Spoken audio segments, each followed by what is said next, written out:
Hi everyone, welcome to a Tess Academy YouTube video. This is part of our GCSE Physics revision lesson series. Today we will run through radioactive decay. Remember, if you have any queries, please visit our website at tessonlineschool.com. Also, please suggest any feedback, improvements or suggestions to us through the website. Thank you.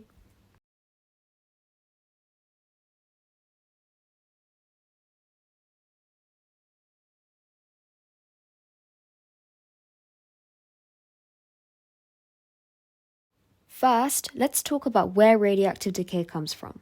Some atomic nuclei are unstable. This is because there are imbalances within the nucleus concerning the neutrons. Some nuclei have too many or too few neutrons. Some have an imbalance in the forces within the nucleus. These are the forces that exist between particles in the nucleus. Below is an example of an unstable isotope. Beryllium-11 is unstable. It has 2 extra neutrons compared to the stable beryllium-9.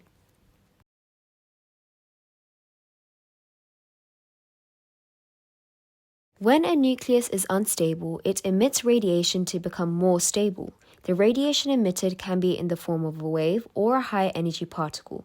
Energy is lost to the radiation that moves away from the nucleus as it takes more energy with it. Therefore, energy from the nucleus is reduced. This makes the nucleus more stable as there is less excess energy. So, radioactive decay is a process of emitting particles or waves of energy from an unstable nucleus. This process is random as instability and emitting of a wave or a particle is random. Thus, scientists cannot predict when a particular nucleus will decay. So, as you can see in the diagram, there is an unstable nucleus which emits either a wave or a high energy particle.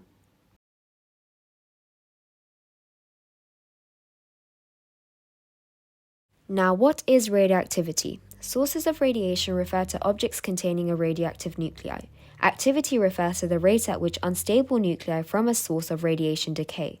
Activity is measured in becquerels, and the symbol for becquerels is BeQ. Learn the unit as sometimes it does appear in questions in its abbreviated format. 1 becquerel means 1 nucleus in the source decays in 1 second.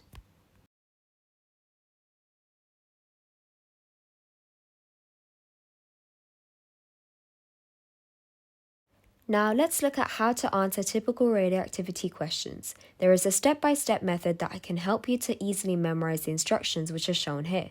Let's start off with this question.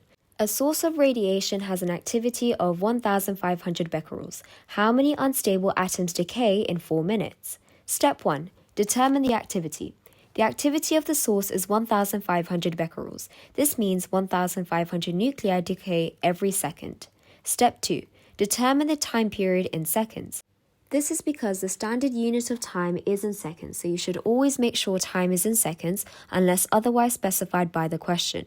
The time period is 4 minutes, and each minute has 60 seconds. Therefore, the time period in seconds is 4 times 60, which gives you 240 seconds. Step 3. Multiply the activity by the time period.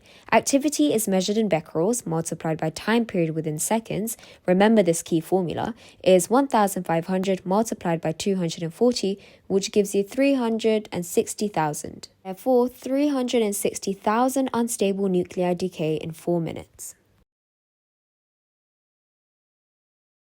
Now, how can we detect radiation in the environment or the lab?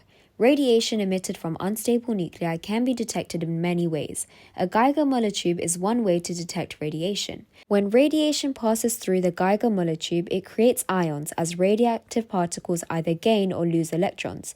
The Geiger Molotube can be connected to a Geiger counter which counts the number of ions created. The count rate is the number of decays recorded each second by the detector. Now, the Geiger-Müller counter is popularly used in questions, so let's see how to answer a typical detector question. Let's say the question was, a Geiger-Müller tube is used to detect radiation in a particular location. If it counts 23,400 decays in 1 hour, what is the count rate? Step 1. Identify the different and relevant variables. The number of decays is 23,400 and the time is 1 hour. Step 2. Determine the time period in seconds. 1 hour is equal to 60 minutes and 1 minute is equal to 60 seconds. Therefore, to convert hours to seconds, you have to multiply by 60 and then multiply by 60 again, which gives you 3,600 seconds. Step 3 is to divide the total counts by the time period in seconds. So therefore, counts are divided by the time period. So we do 16,000 divided by 3,600, which gives you 6.5. Therefore, there are 6.5 decays per second. Now, let's put our understanding about radioactive decay to the test. We will start off with a multiple choice question. You can answer this independently by pausing the video and returning once you are confident with your answer to mark your answer and add any relevant corrections. Firstly, what is the measurement of activity? Newtons, joules, hertz, or becquerels? The answer is the last one, becquerels, which is often abbreviated to BQ. Now, on to an explanation question. Remember to completely list the process and to not miss out any key scientific words or ideas. The question is to explain how unstable nuclei become stable.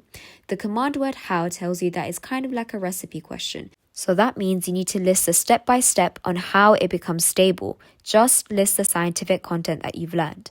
So please answer this question independently and return back to the video once you want to check your answer and add any corrections. As the question is a 5 marker, you want to make sure that you include as many bullet points and information about the process itself so that you can pick up all 5 of the marks. Now, this is an exemplar answer that includes all of the bullet points. If you could memorize this, it would be really good as it summarizes the entire topic. Firstly, unstable nuclei emit radiation. Then, radiation takes energy from the nucleus with it. Energy in the nucleus is reduced, which then causes the nucleus to become stable. This whole process is called radioactive decay. Lastly, a calculation question. Remember the step-by-step we demonstrated earlier on and be very considerate of any formula, units, and key details that you need to be aware of. The question is, the count rate recorded by a Geiger Molotube was 4.25. Calculate how many decays it would have counted in 6 hours.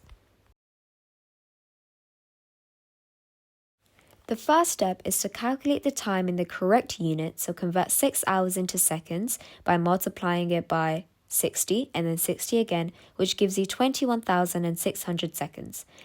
Then multiply the time by the count rate of 4.25 to receive 91,800 decays all in total. Thank you for watching. Remember, if you would like further support, we offer one-to-one sessions and group sessions for key stages 1, 2 and 3, along with specially formulated 11+, GCSE and A-level lessons. Further information can be accessed on our website at tessonlineschool.com. And if you would like further resources, advice and feedback, please contact us on the following numbers. Thank you.